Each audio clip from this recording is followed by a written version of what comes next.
గురుగారు, ఈ ఉగాది మనకి మీనరాశిలో ఏర్పడుతుంది. దీనివల్ల ఎలాంటి ప్రభావం ఉండబోతుంది అని అంటారు? దానికి సంబంధించి మీ నోట్తో ఇక్కడ కొంత మనం ఈ మీనరాశికి సంబంధించినటువంటి అంశాన్ని చూసినప్పుడు ఓకే. మీనరాశి మీన లగ్నంలోనే వచ్చింది అది. హ్మ్.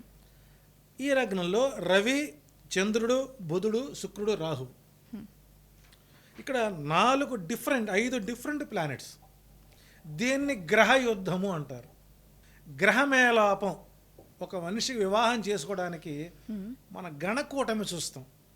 ఈ అబ్బాయికి అమ్మాయిని చేస్తే ఎలా ఉంటుంది. కానీ సింగిల్ బెడ్రూమ్లో గట్టిగా ఉంటే ఇద్దరు అడ్జస్ట్ అవ్వచ్చు. డబల్ బెడ్రూమ్లో 4 నుంచి 5 ఉండొచ్చు.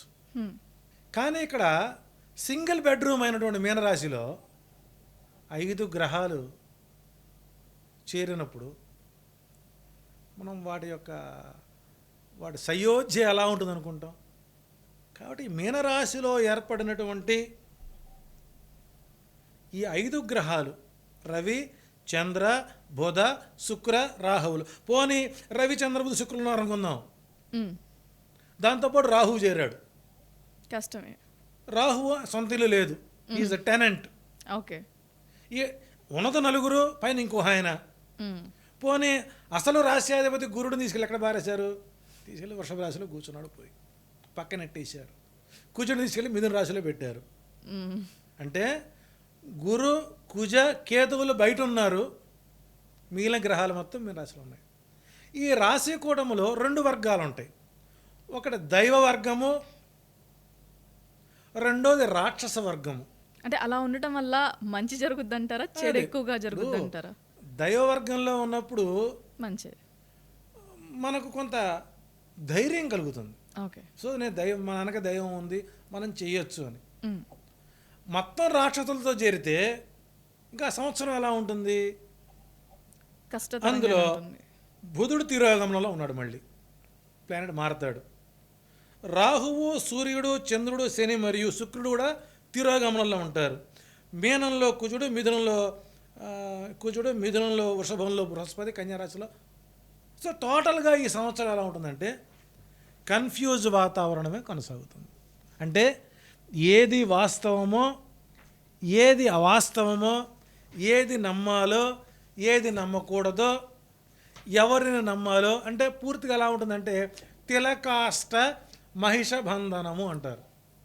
తిలకాష్ట మహిష బంధనం అంటే ఇది ఒక అద్భుత బ్రహ్మ పదార్థం.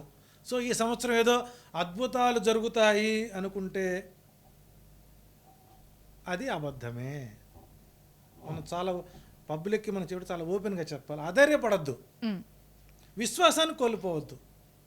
మంచి రోజు వస్తుంది. ఓకే. దైవాన్ని పట్టుకోండి.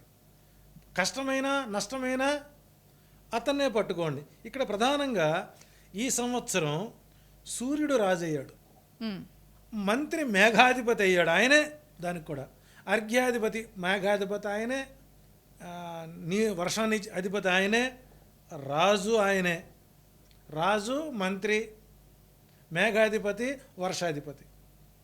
మనకు భాస్కర శతకంలో ఒక చిన్న పద్యం, మేఘడంబుతికి పోయి జలంబు తెచ్చి గీయడ వాన ఇంపెసలార భాస్కర.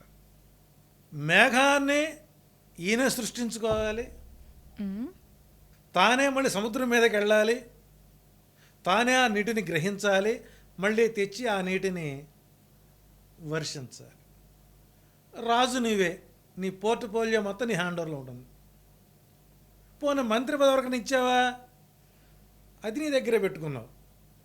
అంటే గ్రహాల యొక్క ఎలక్షన్స్లో ఈ రాక్షస కూటమి గెలిస్తే అందులో 5 గ్రహాలు ప్రధాన ప్లానెట్లుగా ఉంటే మేజర్ పోర్ట్ఫోలియో ఎవరు తీసుకున్నారు? రవి తీసుకోవడం జరిగింది. దీనివలన సాంకేతిక అభివృద్ధి, టెక్నాలజీ ఎంత పెరుగుతుందో అంతగా దుర్వినియోగం జరుగుతుంది. ఇప్పుడు కొత్తగా మనకు ఏఐ అని వస్తుంది. దీనివలన ప్రపంచ దేశాలలో నిరుద్యోగుల బెడత, నిరుద్యోగుల యొక్క ఆత్మహత్యలు, అట్లాగే విదేశాల్లో ఉన్నటువంటి విద్యార్థులకు ఆత్మహత్యల పరంపర కొనసాగే అవకాశాలు, ఈ వార్త మనం మీడియాలో ఎక్కువగా వినే అవకాశాలు ఎక్కువ ఉంటాయి.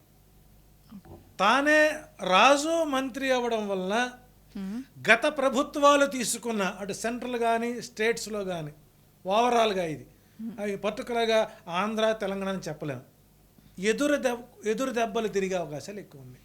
గత ప్రభుత్వాలు తీసుకున్న నిర్ణయాలని ఓకే. ఇప్పటి ప్రభుత్వాలు అమలు చేయవు.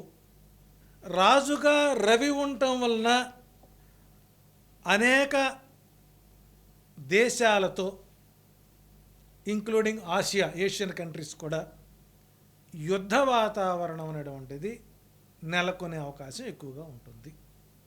అట్లాగే భారతదేశం పాకిస్తాన్ మరియు చైనా నుండి అనేక ముప్పులను ఎదుర్కోవాల్సినటువంటి వాతావరణం ఏర్పడుతుంది.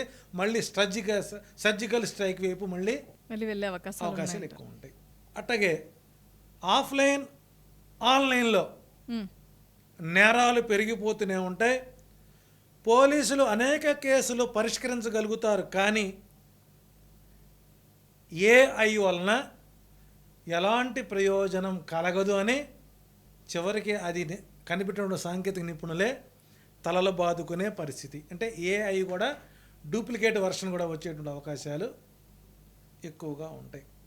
తర్వాత అవయవాల మార్పిడి, రక్తదాతలు ఎక్కువగా పెరుగుతారు. ఈ సంవత్సరం పుట్టినటువంటి శిశువుల దగ్గర నుంచి, అంటే పుట్టిన శిశువులకి 60 సంవత్సరాల వయసులో ఎలాంటి కంటి సంబంధమైన వ్యాధులు ఇబ్బంది పడతారో ఓకే, అవి పుట్టుకతోనే ఆరంభమయ్యే అవకాశాలు ఎక్కువ ఉంటాయి.